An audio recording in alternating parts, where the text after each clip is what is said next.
అయితే క్రీస్తు రాబోవుచున్న మేలుల విషయమై ప్రధాన యాజకుడిగా వచ్చి తానే నిత్యమైన విమోచన సంపాదించి హస్తకృతము కానిది అనగా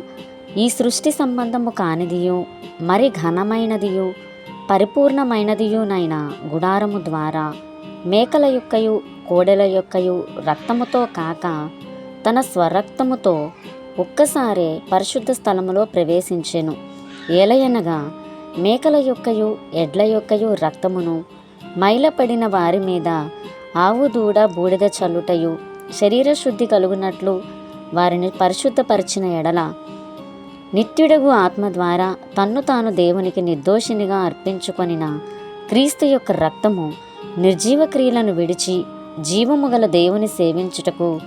మీ మనస్సాక్షిని ఎంతో ఎక్కువగా శుద్ధి చేయును. ఈ హేతువు చేత మొదటి నిబంధన కాలములో జరిగిన అపరాధముల నుండి విమోచనము కలుగుటకై ఆయన మరణము పొందినందున పిలువబడిన వారు నిత్యమైన స్వాస్థ్యమును గూర్చిన వాగ్దానమును పొందు నిమిత్తము ఆయన క్రొత్త నిబంధనకు మధ్యవర్తి అయి ఉన్నాడు.